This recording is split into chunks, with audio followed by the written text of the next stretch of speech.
давайте рассмотрим строительство каминной печи. Вот. Перед тем, как строить ее, я сделал проект. Вот такой. Размеры основания каминной печи 1270 на 1020 миллиметров, а высота 2100 миллиметров. Вот, был залит фундамент под эту печь. Вот здесь его видно. На фундамент уложили гидроизоляцию из рубероида и выложен периметр первого ряда, который находится под полом. Фундамент залит ниже уровня чистого пола на 14 сантиметров, так что первые два ряда будут невидимые. Их выкладываю с кирпича похуже. В данном случае это улан-удэнский кирпич, а наружная облицовка печи будет из витебского кирпича. Вот здесь поближе видно рубероид и периметр первого ряда. Здесь уже пошел второй ряд, который тоже находится под полом, выложил периметр его. А вот это уже первый ряд, который будет над полом. Видно, что качество кирпича немного получше. Вот этот кирпич по сравнению с этим, с внутренним. Здесь больше пор. Этот видно, что покачественнее кирпич. И здесь уже выложены каналы нижние и установлены прочистные дверки. Вот эти дверки прочистные. Дверка пошире, чем канал, поэтому здесь вот кирпич пришлось подпиливать. Вот так. И сзади канал тоже, там прочистная дверка установлена. Ну а это поддувальная дверка. Это зольник. Здесь мы видим, что каналы уже перекрыли. Прочистные дверки перекрыты кирпичом вот этим. Вот. И канал перекрыт навешиванием на пол кирпича. Зольник тоже перекрыли, а вот этот канал оставлен для подачи воздуха на дверку. Воздух, проходящий по этому каналу, отбивает горючие газы от дверки, и стекло на дверке меньше коптится. Здесь выложили еще один ряд. Тут уже видно вот эти вот кирпичи положены. Здесь подвертка идет, то есть по этому каналу горячий воздух опускается вниз. Ну и соответственно поэтому тоже здесь симметричная каминная печь. Проходит под подверткой и по этим каналам уже поднимается вверх. Задний канал мы перекрыли. Задний канал служит, чтобы уравнивать давление между этим каналом и этим. Чтобы не возникал перегрев одной из сторон. Нижним каналом, вот этим вот нижним каналом, соединили их для выравнивания давления. Здесь видно, что периметр выложен из более качественного кирпича, но по цене он получается в 2 раза дороже, чем вот этот внутренний кирпич. Огнеупорный кирпич выложен пока на сухую, потому что здесь используется другой раствор будет. Я пока кладу на глинопесчаный. Все, периметр на глинопесчаный укладываю. Здесь еще поднял на один ряд. Здесь пока не закладываю, потому что здесь станет дверка топочная, а сюда заложатся подвесы, на которые она крепится. Пока здесь кирпич не кладу. Пока поднимаем заднюю стенку и боковые стенки. Здесь не закладываю. Но здесь я показываю толщину шва. Шов идет 5 мм толщиной. Фасочки сняты у кирпича. Со снятыми фасками шов маленько кажется потолще. Мне больше нравится вид со снятыми фасками, когда шов потолще. Ну вот здесь мы уже установили топочную дверку. Чтобы установить ее прижали вот доской и придавили кирпичом. Ну и при помощи уровня выставили плоскость, чтобы она была вертикальна. Здесь вот видны подвесы. Нижний подвес уже заложен кирпичом, а вот это базальтовый картон, который оборачивается вокруг дверки. Кладется на полочку. Он служит для того, чтобы дверка имела возможность расширяться при нагревании и не давить на кирпич. Это вид изнутри печи, как бы со стороны топки. Тоже вот видно базальтовый картон. Вот это подвес, за которым и крепится дверка, вкладка. Ну, здесь еще один вид дверки. Здесь дверку уже заложили. Дверку перекрыли кирпичом в замок. Это самое напряженное место обычно у печей над дверкой, чтобы кирпич не выпал. Вот так вот делаем замок. Ну и здесь уже начинаем кладку огнеупорного кирпича на раствор. То есть выложили сначала под, и потом боковые стенки идут на ребро. Здесь я использую термостойкий клей Геркулес. На этом фото видно, что под в этой каминной печи имеет место для установки сюда форм для хлеба или какого-то небольшого противня или чугунка, так как хозяйка попросила, чтобы имелась возможность запекать после прогорания дров в этой каминной печи. Поэтому колосник сделан узким и сдвинут вперед немного. Здесь кирпич подпилен, чтобы ссыпалось. Это то же самое фото, только сверху. Здесь видно вот этот канал, который идет для обдува стеклянной дверки. И тут продолжаем кладку, так же как обычно. Вкладываем угловые кирпичи по уровню. Вот, последующие потом сюда пойдут. Потом заполняется между ними уже вот это расстояние. То есть выкладываю сначала периметр, потом уже внутреннее заполнение. На этом фото хорошо виден зазор, который делается между шамотным кирпичом и керамическим. Потому что шамотный кирпич здесь в топке нагревается намного сильнее и расширяется сильнее, чем красный. Ну а здесь вот видно вот этот вот базальтовый картон, который ставится впереди. То есть здесь у нас просто оставляется зазор, а здесь он заполнен базальтовым картоном. Здесь тоже видно вот этот базальтовый картон. Вот он идет снизу доверху. На этом ряду огнеупорный кирпич уже ложится плашмя. В том месте, где уже дверку перекрыли. Дальше пойдет заужение топки. Получается, как в камине зуб, только зуб на задней стенке делается, а здесь с двух сторон будет заужение. Но это то же самое, вид сверху. А вот здесь как раз и показан, вот здесь кирпич подрезан под углом. Это тоже делается для того, чтобы создать выше вот этого зуба разрежение. Во-первых, здесь зуб заканчивается, а вот это из керамического кирпича пойдет вот как дымосборник. Вот так будет подниматься. Но здесь он уже ступенчато пойдет перекрываться. Вот так вот перекроется.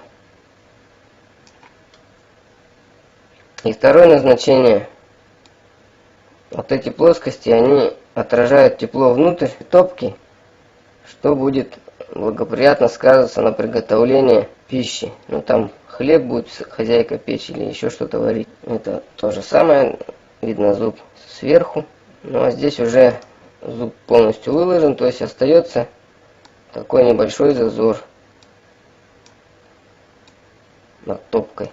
Так, а это у меня был другой проект. Здесь чем он отличается? Здесь сзади за шамотным кирпичом вот эти два канала соединяются. Вот здесь внутренняя часть полностью выложена с огнеупорного кирпича. Хайло здесь уже. Здесь оно 6 сантиметров, но оно высокое. Но это другой проект. Вот он наш. Здесь кирпич выходит вперед на 4 сантиметра. Здесь будет уже полочка. А здесь видно начинается хайло шириной 12 сантиметров в обе стороны. Здесь и здесь. То есть из топки будет горячий газ выходить, через хайло опускаться вниз по вот этим каналам. Сюда и сюда. А по этим каналам будет подниматься вверх. Вот следующий ряд, здесь продолжение хайла. А здесь уже видим, что кирпич вот этот уже начинает нависать, образуя дымосборник над зубом. Ну и здесь полочка выходит еще на 4 сантиметра от нижнего кирпича. Еще, а если отсюда мерить, то на 8. Это вид сзади. Вот здесь еще один ряд хайла. Здесь хайло высотой 3 ряда. Следующим рядом здесь уже будет перекрываться. Видно, что дымосборник идет ступенчато. Здесь особой роли не играет, так как камин с закрытой стеклянной дверкой. Здесь можно плавный скос не делать. Ну и здесь вот получается уже каминная полка. То есть кирпич выступает от этой плоскости на 12 сантиметров. Здесь мы видим, хайло уже перекрыли вот этими кирпичами, навес на пол кирпича. И еще с каждой стороны на 6 сантиметров навешивается над дымосборником. Вот здесь видно, полочка выступает на 12 сантиметров. Ну а это фото показывает полку спереди, как она выглядит. Этим рядом мы перекрыли все каналы, то есть нижние вот эти два колпака и дымосборник все перекрыли. Оставили вот задвижку прямого хода. Ну и вот эти каналы перехода с нижних колпаков в верхний. Этот проект был первоначально сделан под задвижку прямого хода вперед, вот в эту нишу. Мне больше нравится, когда все задвижки спереди, с той же стороны, где и топка. Но хозяин эту нишу хотел использовать по какому-то другому назначению и попросил, чтобы задвижка летнего хода была сзади. Я это переделал, но проект остался такой. Вот. И колпаки перекрываются вторым рядом кирпича. Ну а здесь видно вот это под задвижку выпилено в кирпиче. Это ниша. А вот это как раз уже проект, где задвижка идет сзади. Вот она, эта ниша впереди. Вот полка каминная. А задвижка сзади закрывается. Вот этот кирпич тоже выпилили под задвижку. Вот так вот он выглядит. Здесь задвижка. А вот этот выпил сделан, чтобы можно было туда пальцы сунуть и вытаскивать задвижку, открывать ее. На этом фото уже показан верхний колпак. Вот он, задвижка прямого хода. Вот эти каналы подъемные. А здесь вот это полностью колпак будет наполняться дымовыми газами. А вот в этом месте уже будет выход в дымоход. Здесь выкладываются такие вот столбики, на которых потом будет опираться перекрыша. Ну а здесь вот эту видно нишу. Нишу решили сделать арочной, то есть верх у нее должен быть закругленный. Дальше увидим. Вот здесь показана установлена подвертка, но здесь она установлена на третьем ряду от дна второго колпака. Вот. Наиболее горячие газы будут подниматься вверх под крышу колпака, а холодные, проходя по низу, будут удаляться в трубу. Вот здесь мы уже видим вторую подвертку. Здесь уже на четвертом ряду кладется. То есть основной газ пойдет вот здесь выходить. А здесь наиболее холодный. На этом фото видно, что начали закруглять верх ниши. А это установлены прочистные дверки для чистки дна второго колпака. А это подрезан кирпич для самого верха ниши. Здесь уже колпак заканчивается. Этот кирпич навешивается на четверть кирпича в эту сторону, на четверть кирпича в эту. Вот, и следующим рядом он уже будет перекрываться, то есть поверху все это будет закрываться. Вот здесь мы видим, что колпак перекрыт. Устанавливаем основную задвижку. Над задвижкой будет лежать вот такой кирпич, тоже здесь выпилено. Вот такая вот штука. Для того, чтобы можно было туда вставить пальцы для открывания задвижки. Ну а на этом фото видим, что печь уже готова. Вот тот кирпич, который мы смотрели, вырезанный, задвижка открыта. И тут уже видно первый ряд трубы. Все дверки закрыли.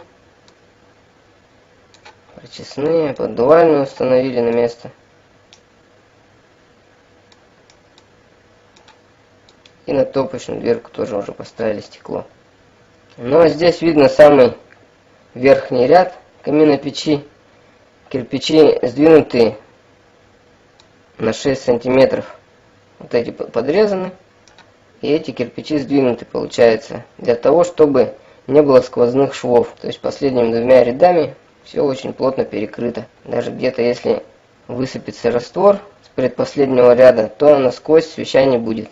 Но здесь видно уже готовую каминную печь. Делал я ее осенью, уже в конце октября, а дом еще построен не был, поэтому дымоход мы отложили до весны.